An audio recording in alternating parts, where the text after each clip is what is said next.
Hello बच्चों, welcome to WS coaching. बच्चों, जैसा कि आप जान रहे हो, हम लोगों ने एक सीरीज शुरू किया है जिसका एजेंडा है इम्प्रूव योरसेल्फ। आपके पूरे लर्निंग जर्नी में बहुत बार छोटे छोटे इश्यूज आते हैं, बहुत बार आप परेशान होते हो और आप जस्ट नेग्लिजेंस करते हो। नेग्लेक्ट करने के कारण वो एक बड़ा पहाड़ क्रिएट हो जाता है प्रॉब्लम्स का। मोस्टली जूनियर सेक्शंस में तो ये कम होता है। फाउंडेशन पैकेज के स्टूडेंट्स हो, जेई वाले प्रिपरेशन के स्टूडेंट्स हो, नीट के स्टूडेंट्स हो, उसमें बहुत बड़ा प्रॉब्लम होता है बैकलॉग का। सो आज के इस डिस्कशन में हम लोग बैकलॉग मैनेजमेंट में जो बेस्ट पॉसिबल टेक्निक्स हो सकता है वो डिस्कस करने की कोशिश करेंगे। हम आपके सामने रखना चाहते हैं बैकलॉग मैनेजमेंट से जुड़ा हुआ सारा बात। क्या आप गलती करते हो, कैसे सुधारना है, कैसे इसको ठीक करना है, फिर आगे ये दोबारा ना आए उसका उपाय करना है। सो पूरा वीडियो देखो, ढंग से समझो, और कुछ भी दिक्कत हो इनसाइड द क्लासेस पूछो। क्लासरूम में ये बातें ली जाती हैं, लेकिन अब वहां का टाइम ना खराब हो, इसलिए मैं वीडियो पे आया हूं कि हम लोग वीडियो में इस टाइप की बातें रखें, इससे सबका भला हो। तो जो भी लोग बैकलॉग से परेशान हैं, पूरा वीडियो ढंग से देखो, समझो। इसमें जो भी बेस्ट साइकोलॉजिकल टेक्निक्स हो सकता है वो सारा कुछ आपके सामने रखने की मैं कोशिश करूंगा। माय डियर स्टूडेंट्स, सबसे पहले तो समझो कि तुम्हारे साथ होता क्या है बैकलॉग। कुछ लोग बोलते हैं बैकलॉग हो गया, कुछ लोग समझते भी नहीं है कि क्या मेरा बैकलॉग है। बेटा, बैकलॉग क्या है? What is backlog? थोड़ा हम लोग ये समझते हैं, जस्ट थोड़ा टाइम स्पेंड करते हैं। बैकलॉग मीन्स अनफिनिश्ड टॉपिक्स या फिर weak subject areas. My dear students, आप एक जर्नी के मीड में हैं। You have taken admission, you have started journey. आपने डिसाइड किया कि मुझे जेई करना है, आपने डिसाइड किया कि मुझे नीट करना है, आपने स्टार्ट किया। यूजुअली लोग क्लास 10th में होते हैं, तो क्लास 10th में सिलेबस का एक पेस होता है, पढ़ने का एक पेस होता है, और सीबीएसई में तो कुछ पढ़ना ही नहीं है। सीबीएसई बोर्ड ने तो आजकल बड़ा अच्छा काम किया है। उसने क्लास 10 तक के बच्चों को कहा है कि तुम्हें जेई की तैयारी करनी है, तू जाकर, तुम्हें तू श्योर करना है, तू जाकर, नहीं पढ़ना है चल तू देख कितना ही सिलेबस है, पास कर। दूसरे वाले लोग क्लास 10 का प्रेशर मत लो, अपना काम करते रहो। अब आप यदि उस समय शुरू नहीं कर रहे हैं तो सीबीएसई कह रहा है कि आप समझ नहीं रहे हैं, मैं आपको कह रहा हूं जिसको जो करना है वो करो। तो बच्चे इसको ऐसा समझते हैं कि क्लास 10 है, ठीक है, हम सीरियसली पूरे इंटायर ईयर इतना ही सिलेबस कवर करेंगे। मींस आपकी इफिशियंसी बहुत डिक्रीज कर गई होती है। इस डिक्रीज इफिशियंसी के साथ आप क्लास 11th की जर्नी कंटिन्यू करना चाहते हैं। स्टार्टिंग में आप आते हो, क्लास 11th की जर्नी कंटिन्यू करना चाहते हो। शुरुआत में लगता है अभी तो 10th पास हुआ है, 10th में भी तो 2 महीने बाद जगह थे, क्या ही हो गया। तब तक पता चलता है 2 मंथ्स में तो यहां बहुत कुछ निकल गया। ये ये टॉपिक छूट गए, ये वाले का मॉड्यूल बचा हुआ है। मीन्स बैकलॉग का मतलब समझो बेटा, आपकी इफिशियंसी रिक्वायर्ड इफिशियंसी से कम होने के कारण आपके टॉपिक्स अनकवर्ड हैं। चैप्टर के कुछ सेगमेंट अनकवर्ड हैं, चैप्टर के कुछ सेगमेंट के कॉन्सेप्ट्स क्लियर नहीं है, चैप्टर के कुछ वर्कशीट्स कंप्लीट नहीं है, डीपीपी कंप्लीट नहीं है, मॉड्यूल कंप्लीट नहीं है। दीज आर द बैकलॉग्स, और ये आपके एग्जामिनेशन के मार्क्स को अफेक्ट कर रहा है।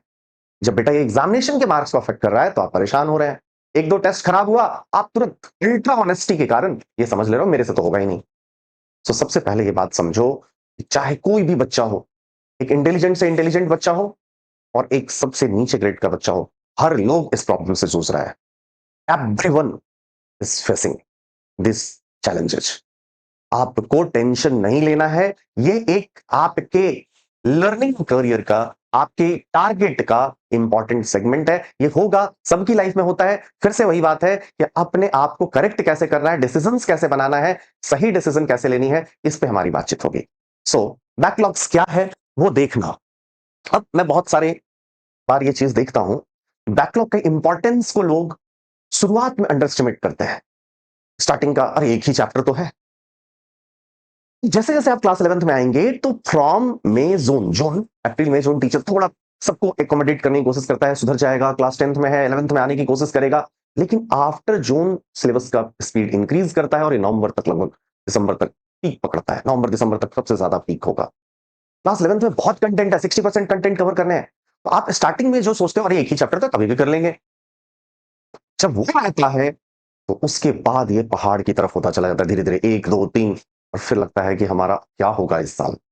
बेटा, इसमें स्नोबॉल इफेक्ट मैं एग्जांपल के लिए लिया हूं कि ये स्नोबॉल इफेक्ट की तरह काम करता है। बट स्नोबॉल इफेक्ट, एक्चुअली आप आइस को इधर ऊपर से गिराओ, तो जो आइस का गोला है ये बड़ा ही होता चला जाएगा। यही बैकलॉग।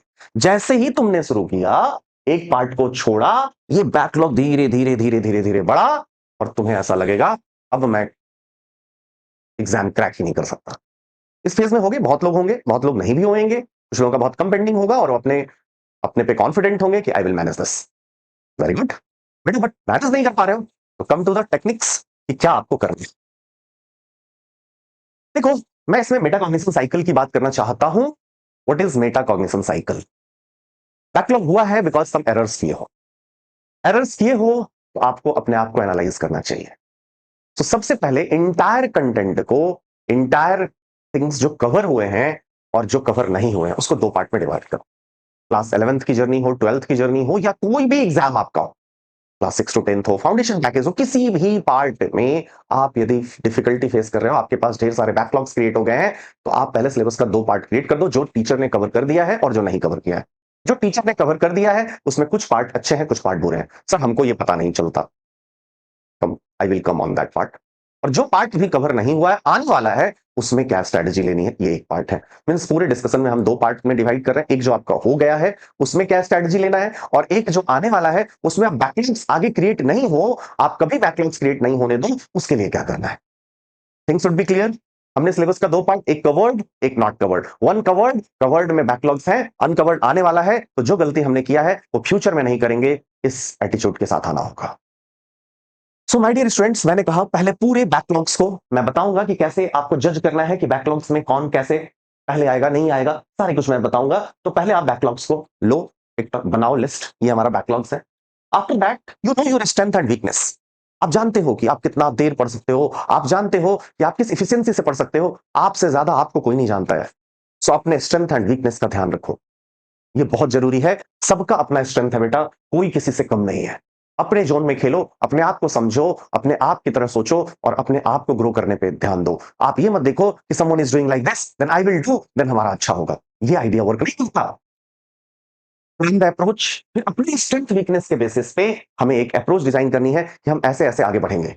और ध्यान रखना, मैं हमेशा बोलूंगा इसमें जो एक्सपर्ट ओपिनियन है उसको भी लाएंगे, लेकिन आगे जो टॉपिक्स आ रहे हैं उसमें नेवर एवर कंप्रोमाइज। जो आने वाले चैप्टर से सेगमेंट 2 जो है, दूसरा पार्ट जो आ रहा है, टीचर जो करंट टॉपिक ले रहा है या आगे लेने वाला है, उसके लिए जो भी रिक्वायर्ड थिंग है, उसके साथ रिक्वायर्ड टाइम यदि पूरा दिन चलेगा हमको देना है, उसके साथ कॉम्प्रोमाइज नहीं करना है। करंट टॉपिक के साथ कोई कॉम्प्रोमाइज नहीं करना है, इसको स्नोबॉल में और ऐड नहीं करना है। करंट टॉपिक्स को बिल्कुल टॉप प्रायोरिटी पे लेना है, करंट टॉपिक्स के साथ कोई कॉम्प्रोमाइज नहीं। इफ करंट टॉपिक रिक्वायर्ड है 10 आवर्स का, तो करंट टॉपिक को हम 10 आवर्स देंगे। हम करंट टॉपिक का टाइम निकाल के बैकलॉग नहीं देंगे। सबसे बड़ी गलती बच्चे यही करते हैं। सर मेरा केमिकल बॉन्डिंग छूट गया है, हम केमिकल बॉन्डिंग कर रहे थे, थर्मो निकल गया, ये थर्मो का बैकलॉग। मतलब एक साइड से बैकलॉग क्लियर करो और दूसरे साइड से ज्यादा बड़ा बैकलॉग क्रिएट कर लो। क्या फायदा है इससे? इससे आपका कॉन्फिडेंस कभी नहीं बढ़ेगा। आप बिल्कुल लेस कॉन्फिडेंस से बढ़ रहे हो अपने सिलेबस में। जब टीचर के साथ होगे, टीचर के साथ सीखोगे, टीचर के साथ काम करोगे, हर दिन अपना काम करोगे, तब आपका कॉन्फिडेंस बढ़ेगा। और ये एग्जाम हाफ से भी ज्यादा मैं मानता हूं कॉन्फिडेंस का गेम है। यदि आपका कॉन्फिडेंस कम है, कभी भी आपके टेस्ट के मार्क्स अच्छे नहीं आएंगे। सो बेटा, कॉन्फिडेंस होना चाहिए कि हाँ हम ये एग्जाम क्रैक करेंगे, हम ये क्वेश्चंस बनाएंगे। पहले ही सोचेंगे अरे ये क्वेश्चन ये मेरे से नहीं बनेगा, तो बेटा नहीं बनेगा, लिख लो। चाहे तुम्हें आता हो या नहीं आता हो, जो पहले ही सोच लिया बनेगा कि नहीं बनेगा, ये भी सोचो तो नहीं बनेगा। आपको यही सोचना पड़ेगा, आई विल, मैं ये क्वेश्चन बना के रहूंगा। तभी बनेगा, अप्रोच लेना पड़ेगा। चाहे 100 में 90 बार ना बने, लेकिन फिर भी सोचना पड़ेगा। तब जाके धीरे धीरे धीरे चीजें बदलती हैं। ऐसा नहीं होता कि आपने आज सोचना स्टार्ट किया, एक वीडियो देख लिया, आज स्टार्ट कर दिया, कल से चीजें बदल जाएंगे। तो आप फिर नया वीडियो खोजोगे, फिर भी नहीं बदलेंगे। पहले अपने थॉट प्रोसेस से लड़ो, उसको करेक्ट करो। सो मेरा ये पूरा जो अभी तक का है, सबसे बड़ी गलती मैं स्टूडेंट्स में देखता हूं कि बैकलॉग क्लियर करते हैं on the cost of current topic. ये नहीं करना है। करंट टॉपिक जितना टाइम मांगे तो उसको बैकलॉग में नहीं लेके जाना है। करंट टॉपिक के बाद के टाइम को कैसे मैनेज करना है ये सोचना है, यहां बैकलॉग मैनेजमेंट आएगा। करंट टॉपिक के कॉस्ट पे बैकलॉग मैनेजमेंट करने वाले लोग कभी अच्छा नहीं कर रहे, बहुत गलत स्ट्रैटेजी है, इसको तो बिल्कुल किल करना है। मोस्टली 90% लोगों का मैं यही सुनता हूं कि सर मेरा वो नहीं हुआ था, मैं वो कर रहा था, जिसके कारण कि नए चैप्टर भी नहीं हुए। ये नहीं होना चाहिए। फिर आइए, मेटाकॉग्निशन साइकिल को कैसे और इफेक्टिव यूज करना है, हम लोग उसकी बात करें। सो माय डियर स्टूडेंट्स, अब है कैसे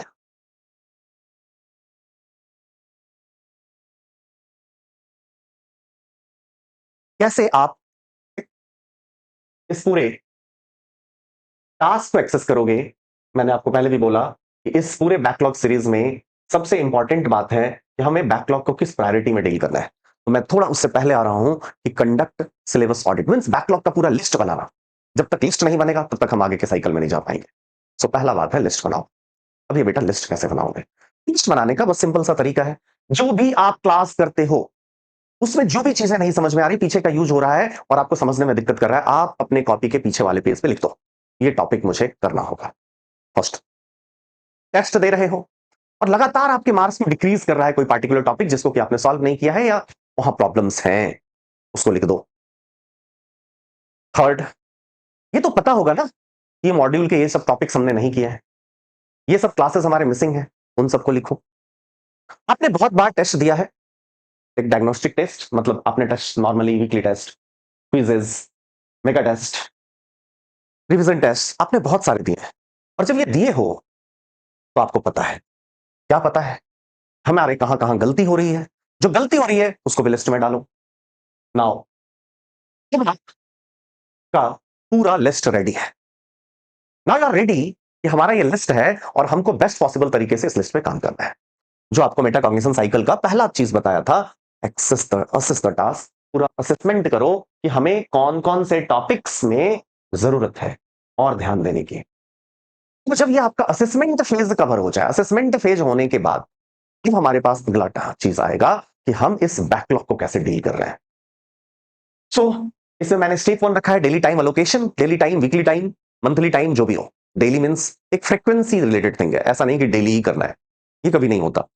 बहुत सारे बच्चे आते हैं मेरा रूटीन खराब हो जाता है, बेटा रूटीन का मतलब अब डेली बेसिस पे होता है, आज का रिक्वायरमेंट, आज का वर्किंग। अब वो जमाना गया 8 से 10 में daily 8 to 10, 8 am to 10 am daily मैं मैथ्स पढ़ूंगा। अब के दौर में ऐसी रूटीन नहीं बनती। अभी हर समय आपके रिक्वायरमेंट चेंज होंगे, उस हिसाब से आपको नए चीजों को एलोकेट करना होगा। So daily is misleading, daily है frequency related thing. Second, smart prioritization tools की बात कर रहे हैं। और थर्ड है integrated learning means time allocation को स्मार्टली कैसे हैंडल कर रहे हो, इसको हम लोगों ने इंटीग्रेटेड लर्निंग में रखा। वर्ल्ड वाइड जो मुझे सबसे पॉपुलर थ्योरीज नजर आते हैं स्मार्ट प्रायोरिटाइजेशन का, क्योंकि प्रायोरिटाइजेशन हो जाएगा तो टाइम एलोकेट करना ये रूटीन का सेगमेंट है।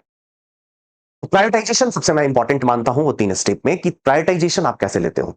और प्रायोरिटाइजेशन का सबसे जो मुझे सबसे अच्छा जो प्रिंसिपल लगता है that is Eisenhower time matrix. Eisenhower एक प्रेसिडेंट है यूएसए के, उन्होंने क्या किया था, एक टाइम मैट्रिक्स डिजाइन किया। इनका 2x2 मैट्रिक्स था, ऊपर अर्जेंट नॉट अर्जेंट है और इधर इंपॉर्टेंट नॉट इंपॉर्टेंट है, रोज कॉलम में डिवाइड किया।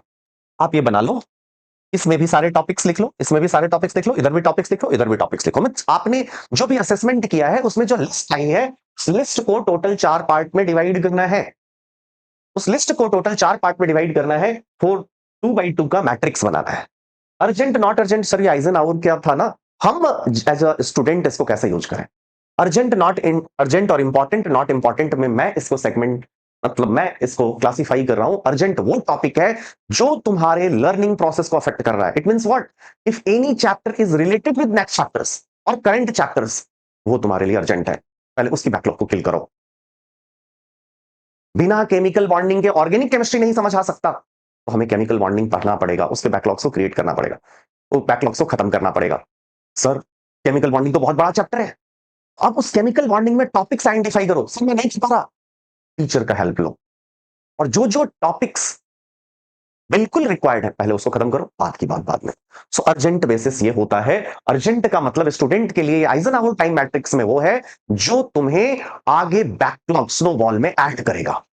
स्नोबॉल इफेक्ट को रिड्यूस करना है तो आगे जो अफेक्ट कर रहा है उस पूरे इंटायर कंटेंट में जो करंट टॉपिक को अफेक्ट कर रहा है पहले खत्म करना है, आगे आने वाले टॉपिक्स को में ये इसकी रिक्वायरमेंट होगी उसको फिर खत्म करना है, ये सब अर्जेंट है। अर्जेंट को प्रायोरिटी पे लिखो, बाकी सब डाल दो नॉट अर्जेंट। अब आ जाओ इंपॉर्टेंट और नॉट इंपॉर्टेंट। मैं इसमें रोज में इंपॉर्टेंट और नॉट इंपॉर्टेंट को क्लासिफाई करता हूं कि जो तुम्हारे मार्क्स को बहुत ज्यादा अफेक्ट कर रहा है वो ऑब्वियसली इंपॉर्टेंट है, और जो तुम्हारे मार्क्स को कम मतलब मार्क्स को डायरेक्टली अफेक्ट कम कर रहा है उसको नॉट इंपॉर्टेंट की कैटेगरी में मैं डाल देता हूं। आपका 2x2 का मैट्रिक्स रेडी है, तो सबसे पहला ध्यान तुम्हारा अर्जेंट पे जाना चाहिए। ये जो लिस्ट है इसको एज सुन एज पॉसिबल करना है ना। आपका पूरा लिस्ट रेडी है कि हमें कौन से टॉपिक्स सबसे पहले करने हैं। और बेटा ये ही बच्चे नहीं समझ पाते हैं, ये सब छोटे छोटे चीजों को अप्लाई नहीं करते हैं, किसी भी सीक्वेंस को फॉलो करते हुए वो अपने प्रॉब्लम्स का सॉल्यूशन ढूंढते रहते हैं। यही नहीं करना है, हमें स्मार्टली अप्रोच करना है, हमें समझना है, हमें प्रिंसिपल्स को यूज करने हैं। कोई टेक्निक्स है जो यूज कर सकते हैं तो हमें करना है। सो मैं आपको इसको रखा हूं कि ये एक बेस्ट पॉसिबल तरीका है जैसे कि आप कैटेगराइज कर पाओगे, आपके पास पूरा है। सर डिसाइड, और ये फर्स्ट क्वाड्रेंट तो सबसे इंपॉर्टेंट है, समझ आया। सेकंड और थर्ड में किसको लू? फोर्थ यहाँ डिलीट लिखा हुआ है, डिलीट मतलब लिस्ट में करेंगे। सेकंड और थर्ड में मेरा मानना है तुम देख लो, इसमें टीचर से बात करो यदि तुम नहीं समझ पा रहे हो। सो मैं सेकंड और थर्ड में वीडियो में बहुत ज्यादा नहीं बोलूंगा, इनसाइड क्लासरूम पे बोलूंगा या कस्टमाइज्ड बोलूंगा। वीडियो में ये बोलने से आप और कंफ्यूज होंगे। सो पहले ये आइजनहावर मैट्रिक्स बनाना सीखो। एक और प्रिंसिपल है जो बहुत पावरफुल है, Pareto principle. Generally market business वगैरह में ये यूज करते हैं, लेकिन मैं इसको भी आपके सामने रख रहा हूं। What is Pareto principle for a student? Pareto principle कहता है 20% रीजन के कारण 80% रिजल्ट्स अफेक्टेड होते हैं। 20% रीजन होता है जिसके कारण 50% चीजों को अफेक्ट करता है। ये पैरेटो प्रिंसिपल का बेसिक है। What ever be the language, exact language, basics यही है। तो आप इसको कैसे यूज करते हो पैरेटो प्रिंसिपल को? पैरेटो प्रिंसिपल को मैं इस टाइप से बेटा यूज कर रहा हूं कि आपके कुछ टॉपिक्स के कारण, जैसे मैं बोलूं कि ऑर्गेनिक केमिस्ट्री में केमिकल बॉन्डिंग का कौन कौन सा पार्ट है, तो केमिकल बॉन्डिंग का जस्ट 20% पार्ट है, 20% सिलेबस है जो आगे पूरे आपके लर्निंग प्रोसेस में यूज होगा। सो 20% के कारण आप वो पूरे सिलेबस में परेशान रहते हो। आइडेंटिफाई दोस 20%। आप बोलोगे सर ये कैसे करें? खुद से करनी चाहिए। सर खुद से नहीं कर पा रहे हैं, यही एबिलिटी डेवलप करवाना एडब्ल्यूएस का काम है। एडब्ल्यूएस हर मोड पे आपके साथ खड़ा है, हर इंस्टेंट ऑफ टाइम पे आपके साथ खड़ा है, लेकिन आप पर्पस हमारा यह है कि हम आपको इनेबल करें। पर्पस ये नहीं है कि हर जगह आपको बस करके दे दें। इसका सिंपल सा तरीका है कि जब आप क्लास में कोई चीज को नहीं समझ पाते हो तो बैक ऑफ द कॉपी आपका नोट्स का यूज होना चाहिए। किस बात के लिए यूज होना चाहिए? इस बात के लिए यूज होना चाहिए कि ये किस रीजन से हमें ये चीज नहीं समझ आई, वही वो 20% है। आपको कोई भी क्वेश्चन नहीं हुआ उसमें प्रीवियस टॉपिक का कोई यूज हो रहा था, वो आपके बैकलॉग की कैटेगरी में है और उसके कारण आप वो नया टॉपिक नहीं समझ पाए, तो वो 20% है। अब उसको वो आपके डू लिस्ट में क्वाड्रेंट 1 में आता है।